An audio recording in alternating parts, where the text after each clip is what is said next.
ये कहानी किशनगंज नाम के एक छोटे से गांव की है, जहां बिरजू नाम का एक बहुत सीधा साधा और ईमानदार किसान अपनी पत्नी गौरी के साथ रहता था। बिरजू की मालिया हालात बहुत खराब थी। वो गांव के बड़े बड़े जमींदारों के खेत में मेहनत मजदूरी करता था। बिरजू कभी किसी के खेत में काम करता था तो कभी कभी किसी के घर पर जाकर साफ सफाई का काम भी करता था, ताकि उसके घर का खर्चा अच्छे से चल सके। बिरजू इतनी मेहनत करता था, पर फिर भी उसके पास इतने पैसे नहीं बच पाते थे कि वो अपने और अपने पत्नी के लिए अच्छे से 2 वक्त की रोटी का भी इंतजाम कर सके। जैसे जैसे समय बीतता गया, उसकी मालिया हालात और खराब होती गई। इसी बीच बिरजू अपनी पत्नी से बोलता है, गौरी, मुझे माफ कर देना। मेरी वजह से तुम्हें भी इतनी सारी परेशानियों का सामना करना पड़ रहा है। नहीं जी, आप ऐसे क्यों बोल रहे हो? मैं जैसी भी हूँ बहुत खुश हूँ। नहीं गौरी, मुझे नहीं लग रहा है। मेरी इस गरीबी ने मेरे साथ तुम्हें भी पिस के रख दिया है। आप इतने परेशान क्यों हो रहे हो? आप जितना भी कमा रहे हो, हम उसमें ही गुजर बसर कर लेंगे। और अगर आपको इतनी चिंता हो रही है तो अब से हम दोनों मिलकर और मेहनत करेंगे। आपके साथ साथ मैं भी आस पड़ोस के लोगों के यहाँ छोटा मोटा कोई काम देख लेती हूँ।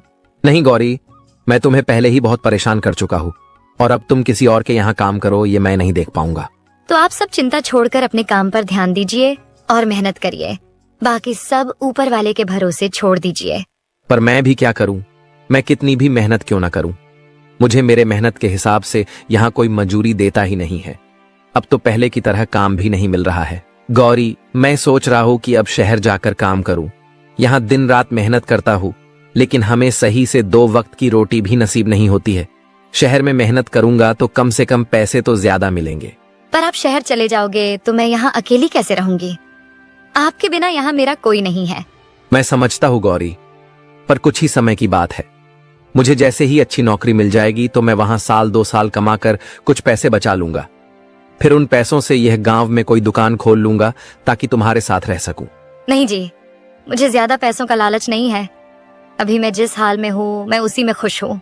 मैं तुम्हारी भावनाओं को समझ रहा हूँ गौरी, लेकिन हमारी हालत देखकर मुझे कुछ ना कुछ तो करना ही होगा। ठीक है, अगर आपको यही सही लग रहा है तो जाइए, लेकिन अपना ख्याल रखना। मैं आज आपका सामान बांध देती हूँ, आप कल चले जाना।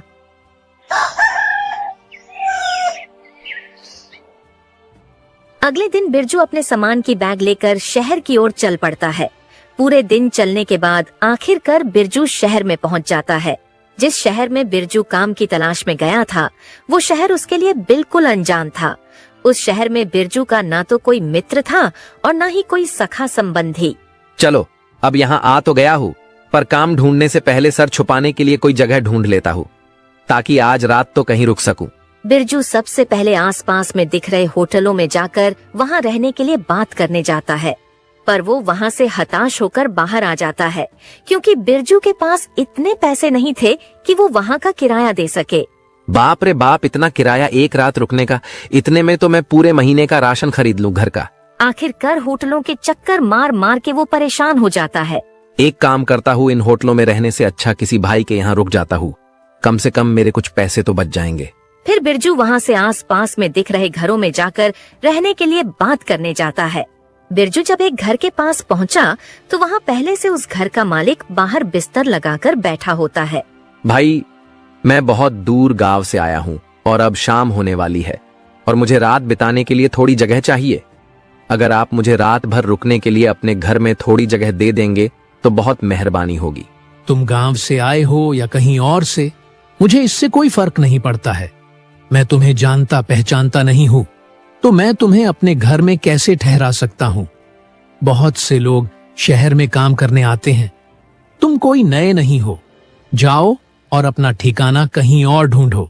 बिरजू को उस व्यक्ति की बातें बहुत बुरी लगती है, पर वो उसे बिना कुछ कहे वहां से चला जाता है।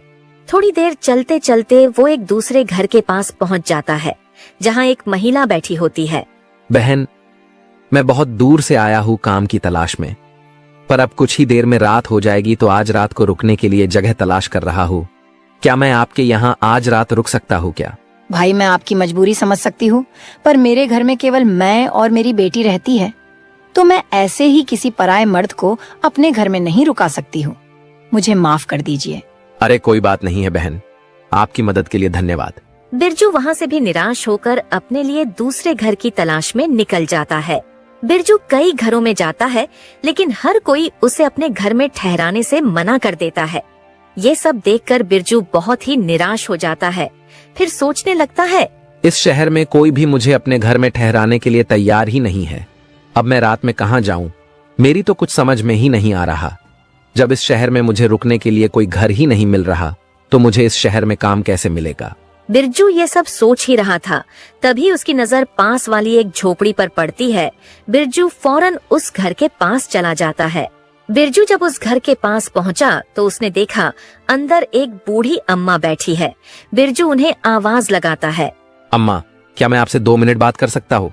बिरजू की आवाज सुनकर बूढ़ी अम्मा बाहर आ जाती है। अम्मा, मैं इस शहर में काम की तलाश में आया हूँ, पर कोई भी मुझे अपने घर में ठहराने के लिए तैयार ही नहीं है। बस अब आपसे ही उम्मीद है, कृपा करके आप मुझे अपने घर में रात भर रुकने की जगह दे दीजिए। बेटा, तुमने मुझे माँ कहा है और एक माँ अपने बेटे को घर के बाहर कैसे छोड़ सकती है? चलो आओ, अंदर आ जाओ। बिरजू उस बूढ़ी अम्मा के साथ घर के अंदर चला जाता है। फिर वह अम्मा बिरजू से कहती है, बेटा, तुम इसे अपना ही घर समझो। तुम जब तक चाहो तब तक यहाँ रह सकते हो।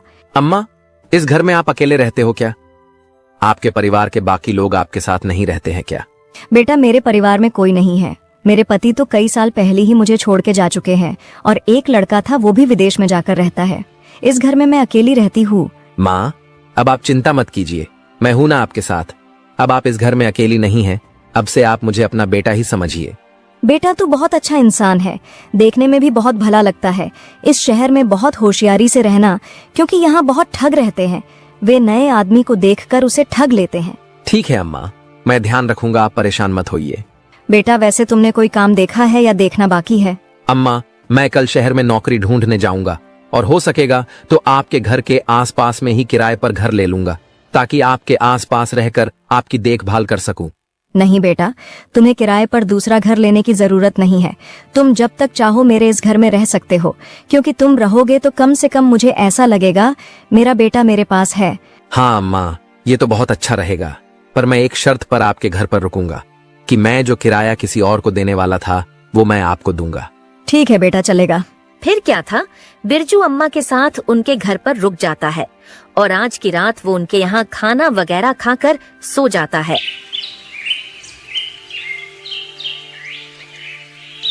अगली सुबह सुबह बिरजू काम की तलाश में निकल जाता है। जल्दी ही उसे एक सेठ के गोदाम पर काम मिल जाता है। बिरजू कभी भी सेठ के किसी भी काम से इनकार नहीं करता था और वो हर काम को लगन और ईमानदारी से करता था। बिरजू के काम के प्रति मेहनत और लगन को देखकर सेठ बिरजू से बहुत खुश रहते थे। बिरजू को इतनी मेहनत करते देख सेठ बिरजू की पगार भी बढ़ा देते हैं। बिरजू अपनी कमाई से सिर्फ उतना ही खर्च करता था जितने की उसे जरूरत होती थी और बाकी बचे हुए पैसे को वो एक छोटी सी थैली में बचत किया करता था।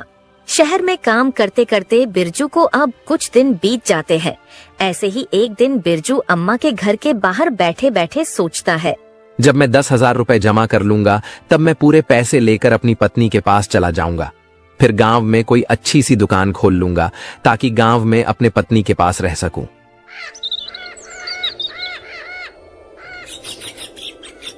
ऐसे ही देखते देखते 2 साल बीत जाते हैं।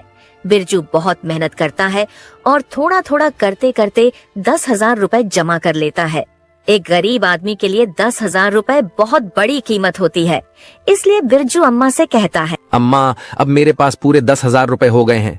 अब मुझे चिंता हो रही है और अब किसी कारण ये रुपए कहीं खो गए या फिर किसी ने छीन लिए तो बड़ा ही अनर्थ हो जाएगा। इसलिए इतने बड़े रकम को अपने साथ लिए घूमना तो बेवकूफी होगी और इस घर में पैसे छुपा कर रखना भी सही नहीं है। क्या पता मुझे कोई पैसे छुपाते देख ले और बाद में पैसे चुरा कर ले जाए, तो फिर मुझे तो खाली हाथ ही घर लौटना पड़ेगा। आजकल किसी पर भी भरोसा नहीं किया जा सकता है। बहुत ही बदमाश और बुरे लोग रहते हैं इस शहर में, इसलिए अब मुझे अपने घर चले जाना चाहिए। बेटा, तू सही कह रहा है, लेकिन बेटा तू इतनी जल्दी अपने गांव क्यों जा रहा है? थोड़े दिन और रुक जा। अम्मा, रुकना तो मैं भी चाहता हूँ, लेकिन मैं इन पैसों की वजह से जा रहा हूँ। बेटा, तू एक काम कर, तू इस शहर के मशहूर जमींदार गिरिधर लाल के पास चले जा और अपने पैसे तू उनके पास रख दे और जब तुझे घर जाना होगा तब तू अपने पैसे गिरिधर लाल से वापस ले लेना। लेकिन अम्मा, मैं उस जमींदार के पास अपने पैसे कैसे रख सकता हूँ? क्या पता कल के समय पर वो पैसे देने से मना कर दे तो? बेटा, गिरिधर लाल बहुत ही ईमानदार और नेक आदमी है। तुम बेफिक्र होकर अपने पैसे उसे दे सकते हो। शहर में ऐसे बहुत से लोग हैं जो अपने पैसे उसके पास रखते हैं। अम्मा की बात मानकर बिरजू अपने 10,000 रुपए लेकर गिरिधर लाल के पास पहुंच जाता है। जमींदार अपने सामने नए आदमी को देखकर बोला, कौन हो भाई तुम, और तुम यहाँ क्यों आए हो? पहले तो तुम्हें कभी यहाँ नहीं देखा। जमींदार साहब, मेरा नाम बिरजू है। मैं यहाँ का रहने वाला नहीं हूँ। मैं तो गांव से यहाँ कमाने आया हूँ। मैंने कई साल तक मेहनत करके अपने पास 10,000 रुपए जमा किए हैं, और आप तो जानते हो शहर का माहौल ठीक नहीं है। इसलिए मैं अपने पूरे पैसे आपके पास एक अमानत की तौर पर रखने आया हूँ। मैंने सुना है कि पूरे शहर में बस एक आप ही है जिसके पास मेरे पैसे सुरक्षित रहेंगे। जब तक मैं इस शहर में रहूंगा और काम करूंगा, तब तक मेरे पैसे आपके पास सुरक्षित रहेंगे। मेहरबानी करके आप इन पैसों को अपने पास रख लीजिए। गिरिधर लाल ने जल्दी से पैसों की थैली अपने पास ले ली और फिर वो बिरजू से बोला, सही कहा बिरजू भाई, तुम्हें अपने पैसे रखने के लिए इससे और बेहतर जगह कहीं नहीं मिलेगी। इसलिए अब तुम चिंता मत करो। अब तुम्हारे ये पैसे मेरे पास सुरक्षित रहेंगे। अब तुम बिना किसी चिंता के अपने घर जा सकते हो। जब भी तुम्हारा मन चाहे अपने पैसे वापस ले जाना। जमींदार की ऐसी बातें सुनकर बिरजू भी बेफिक्र होकर अपने घर चला जाता है।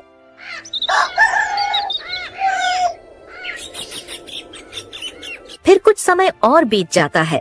देखते देखते और 1 साल निकल जाता है। बिरजू अपने काम में मग्न रहता है।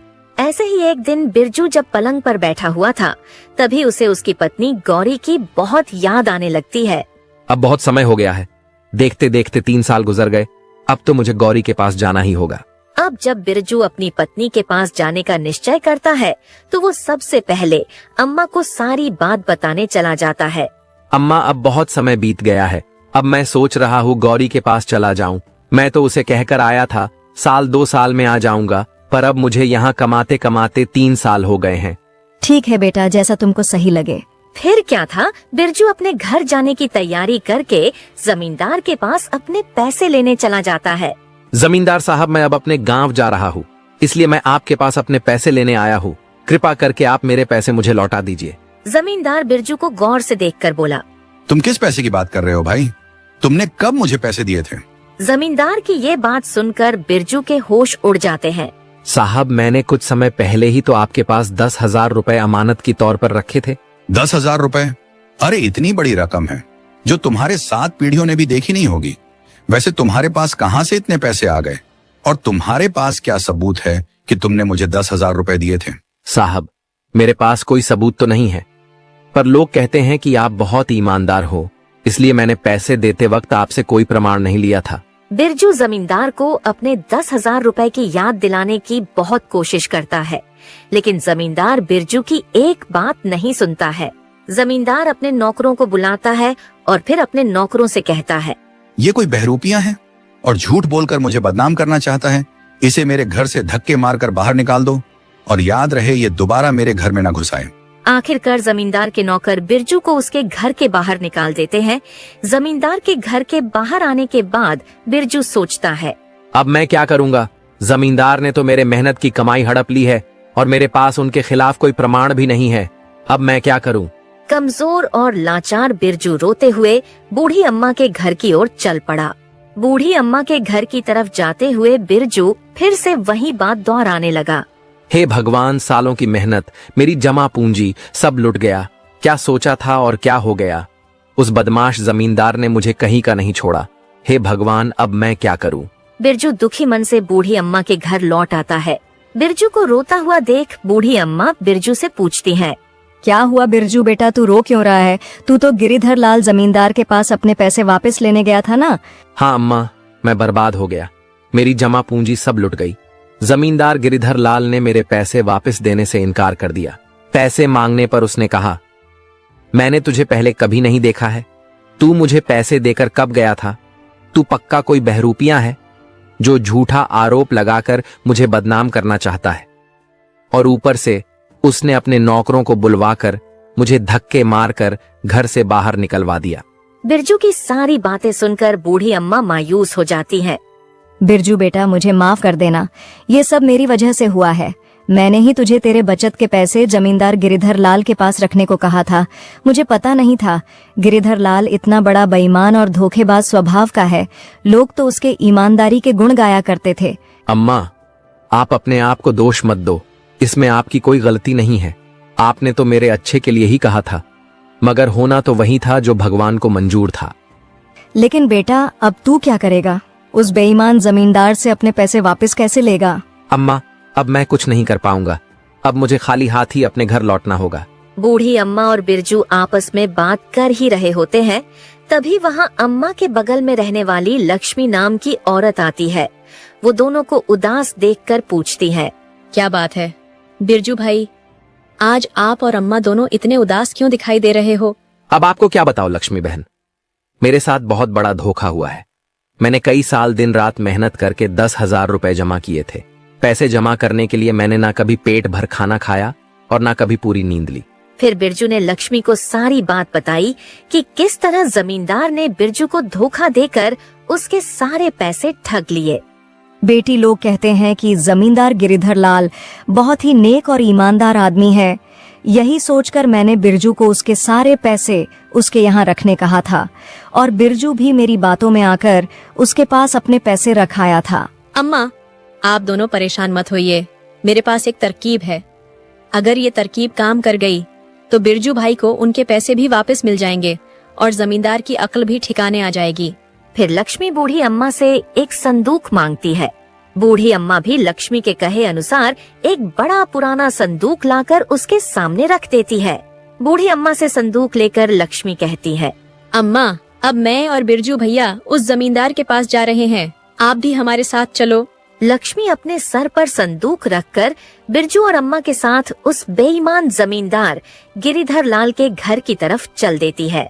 जब जमींदार की घर की दूरी बहुत कम रह जाती है, लक्ष्मी अम्मा से कहती है, अम्मा, आप यही रहकर हमारा इंतजार कीजिए। जब तक जमींदार बिरजू भैया के पैसे ना दे दें, तब तक आप अंदर मत आइएगा। जैसे ही जमींदार बिरजू भैया के पैसे दे देगा, तब भैया आपके पास आ जाएंगे। फिर थोड़ी देर में आप अंदर आ जाना और मुझे कहना, बहू, मेरा बेटा व्यापार करके घर आ गया है और वो तुम्हें बुला रहा है, जल्दी चलो। ठीक है बेटी, मैं ऐसा ही करूँगी। फिर लक्ष्मी और बिरजू दोनों जमींदार के घर के बाहर पहुंचकर रुक जाते हैं और लक्ष्मी बिरजू से कहती है, भैया, पहले मैं अंदर जाती हूँ, आप कुछ समय के बाद अंदर आ जाना। उसके बाद लक्ष्मी जमींदार के घर के अंदर पहुंच जाती है। जमींदार लक्ष्मी के पास इतने बड़े संदूक को देखकर सोचता है, इस औरत के पास संदूक तो काफी बड़ा लग रहा है। अगर ये मुझे मिल जाए तो मेरी तो चांदी चांदी हो जाएगी। बहन, आप यहाँ किस काम से आई हो और तुम्हारे पास इतना बड़ा संदूक है, उसमें क्या है? मैं चंदन व्यापारी की पत्नी हूँ। मेरे पति दूर दराज के देश में व्यापार करने गए हैं। वो न कई दिनों से घर लौट कर नहीं आए हैं, न जाने वो घर कब वापस आएंगे। और हमारे इलाके में चोरी की वारदात कुछ ज्यादा ही बढ़ गई है। आए दिन किसी न किसी के घर पर चोरी हो जाती है। इसीलिए मैं कई रातों से चैन की नींद नहीं सो पाई हूँ। मुझे हमेशा डर लगता है और यही चिंता लगी रहती है कि कहीं हमारे यहाँ चोरी ना हो जाए। इसलिए मैं ये संदूक आपके पास लाई हूँ। इस संदूक में हमारे जीवन भर की कमाई, रुपए, हीरे जवाहरात और सोने चांदी है। मैं चाहती हूँ कि आप इसे अपने पास संभाल कर अच्छे से रखिए। जब मेरे पति व्यापार करके घर वापस आएंगे, तब मैं ये संदूक आपके पास से ले जाऊंगी। लक्ष्मी की बात सुनकर लालची गिरिधर लाल सोचने लगा।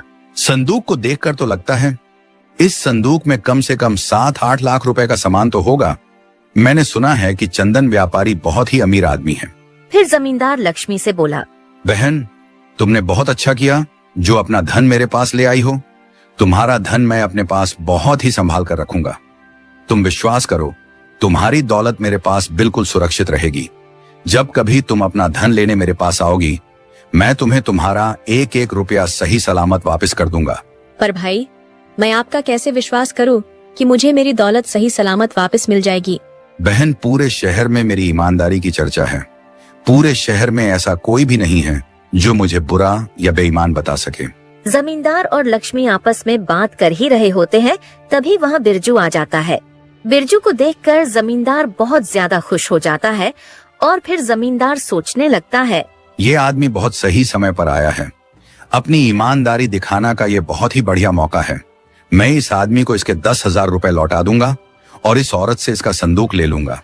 इस औरत की इतनी बड़ी दौलत लेने के लिए मुझे 10,000 रुपए की कुर्बानी देनी ही होगी। मेरी बहन, मैं तुम्हें विश्वास दिलवाता हूं, इस पूरे शहर में तुम्हें मेरे घर के अलावा ऐसी दूसरी कोई और सुरक्षित जगह नहीं मिलेगी जहां तुम अपना ये धन रख सको। तुम बिल्कुल भी मत घबराओ, तुम्हारी ये अमानत मेरे पास बिल्कुल सुरक्षित रहेगी। अरे मेरे घर में तुम्हारे इस दौलत को कोई छू भी नहीं सकता है। चोरी करने की बात तो छोड़ ही दो, क्योंकि कोई भी चोर मेरे घर में घुसने से पहले 100 बार सोचेगा। ये कहते कहते जमींदार ने ऐसा ढोंग किया जैसे बिरजू पर उसकी नजर अभी पड़ी हो। फिर वो बहुत खुश होकर बोला, अभी तुम ये देखो, इस आदमी ने अपनी पूरी जमा पूंजी मेरे पास रखी थी। सुबह ही ये अपनी जमा पूंजी मेरे पास लेने आया था, पर उस समय मुझे याद नहीं आया तो मैंने इसे चोर समझकर भगा दिया था। पर फिर जब मैंने अपने दिमाग पर बहुत जोर डाला तब कहीं जाकर मुझे इसका चेहरा याद आया। भाई, तुमने बहुत सही किया जो तुम अपने रुपए वापस लेने चले आए, वरना मैं अभी अपने नौकर को तुम्हें बुलाने भेजने ही वाला था। इस आदमी को तो मैं बहुत अच्छी तरह से जानती हूँ। ये बहुत दूर से इस शहर में काम करने आया है। ये बेचारा बहुत मेहनत से काम करता है। इसने शायद हमारे यहाँ भी काम किया है। इसने बहुत मेहनत करके ये पैसे कमाए हैं। क्या तुम इस आदमी को जानती हो? फिर तो किसी बात की चिंता करने की जरूरत ही नहीं है। मैं अभी इस गरीब के पैसे इसे दे देता हूँ। फिर क्या था, जमींदार बिरजू के पैसे लाने अपने तिजोरी वाले घर में चले जाता है और लक्ष्मी और बिरजू वहाँ रुककर उसका इंतजार करने लगते हैं। फिर कुछ समय में जमींदार बिरजू के 10,000 रुपए लाकर बिरजू को दे देता है। बिरजू तुरंत अपने पैसे लेकर जमींदार के घर से चलता बनता है। बिरजू को उसके पैसे लौटाने के बाद जमींदार लक्ष्मी से बोला, देखो बहन, मैंने इस गरीब आदमी के पैसे जैसे के तैसे सही सलामत इसे वापस कर दिए। अब तो तुम्हें मेरी ईमानदारी पर विश्वास हो गया होगा कि लोगों की दौलत मेरे पास एकदम सुरक्षित रहती है। जी बिल्कुल भाई साहब, मुझे आप पर पूरा विश्वास हो गया है कि आप बहुत ही नेक और ईमानदार आदमी हो। तो लाओ, मुझे अपना ये संदूक दे दो और बेफिक्र होकर अपने घर चले जाओ। जमींदार लक्ष्मी से संदूक मांग ही रहा होता है कि उतने में बूढ़ी अम्मा जमींदार के घर में आ जाती है और लक्ष्मी से कहती है, बहू जल्दी घर चलो, मेरा बेटा व्यापार करके घर लौट आया है और वो तुम्हें बुला रहा है। ये तो बहुत अच्छी बात है जो वो घर लौट आए। अब हमें कोई भी चिंता करने की जरूरत नहीं है। भाई साहब, अब आपको भी परेशानी उठाने की जरूरत नहीं है। मेरे पति अपने धन को खुद सुरक्षित रख लेंगे। फिर क्या था, लक्ष्मी ने संदूक उठाया और जमींदार के घर से चली गई और ये सब देखकर जमींदार को गुस्से से आग बबूला हो गया। गुस्से के मारे उसका बहुत बुरा हाल था। जमींदार मन ही मन बहुत दुखी हो रहा था और खुद को बुरा भला कह रहा था। वाह गिरिधर लाल, वाह, हाथ में आई दौलत लौटकर वापस चली गई। इस कमबख्त चंदन व्यापारी को अभी ही आना था, थोड़ी देर बाद नहीं आ सकता था। थोड़ी देर बाद आता तो उसका क्या बिगड़ जाता? नहीं, पर उस कमबख्त को अभी ही आना था। अगर वो थोड़ी देर बाद आता, वो धन से भरा संदूक मेरा हो जाता। अगर वो संदूक मेरे हाथ लग जाता तो पैसों से मेरी पूरी तिजोरी भर जाती। अब क्या करूं अपनी फूटी किस्मत का? पैसों से भरा संदूक भी नहीं मिला और 10,000 रुपए भी हाथ से चले गए। इधर जमींदार अपने किस्मत को कोस रहा होता है और उधर बूढ़ी अम्मा के घर पर लक्ष्मी बिरजू से कहती है, बिरजू भाई, इंसान को कभी निराश नहीं होना चाहिए। हमेशा ये बात याद रखनी चाहिए कि दुनिया में ऐसा कोई बेईमान और चालाक आदमी नहीं है जिसकी बेईमानी हमेशा सफल हो जाए। भाई, अब आप अपने घर जाइए और अपने परिवार के साथ एक सुखी जीवन बिताइए। बहुत भटक चुके इस अनजान इलाके में। फिर क्या था, लक्ष्मी बिरजू की बहुत बड़ी मदद करके अपने घर के लिए निकल जाती है। लक्ष्मी के जाने के बाद बिरजू भी बूढ़ी अम्मा से अपने घर जाने के लिए इजाजत मांगने लगता है। अम्मा, अब मुझे भी यहाँ से जाने की आज्ञा दो। आपका बहुत बहुत धन्यवाद जो इतने बड़े अनजान शहर में मुझ जैसे अनजान की मदद की और रहने के लिए छत दी। अम्मा, मैं आपका ये एहसान अपनी जिंदगी भर नहीं भूलूंगा। अरे इसमें एहसान की क्या बात है बेटा, तू भी तो मेरे बेटे जैसा है, तो मैंने तो बस एक माँ होने का फर्ज निभाया है। अब तुम अपने घर जाओ और हमेशा खुश रहो। मेरा आशीर्वाद हमेशा तुम्हारे साथ है। फिर क्या था, बिरजू अम्मा से उनका आशीर्वाद लेकर और उनको अलविदा कहकर अपने गांव के लिए निकल जाता है। बिरजू ने अपने बचत किए हुए पैसों से एक छोटी सी किराने की दुकान खोल ली थी, जिस कारण अब उसे किसी के यहाँ मजदूरी भी नहीं करनी पड़ती थी और वो अच्छा खासा कमा भी रहा था और सबसे बड़ी बात, वो अपनी पत्नी के साथ साथ रह रहा था। दोस्तों, इस कहानी से हमें यह सीख मिलती है कि हमें कभी हार नहीं माननी चाहिए। अगर बिरजू भी हार मानकर अपने गांव लौट आता तो उसकी पूरी जमा पूंजी पर लालची गिरिधर लाल मजा कर रहा होता, और तो और वो और भी भोले भाले लोगों को इसी तरह ठगता। पर लक्ष्मी की सूझबूझ और चतुराई ने बिरजू को उसके रुपए भी दिला दिए और लालची जमींदार को सबक भी सिखा दिया। तो दोस्तों, कहानी आपको कैसी लगी हमें कमेंट में जरूर बताएं।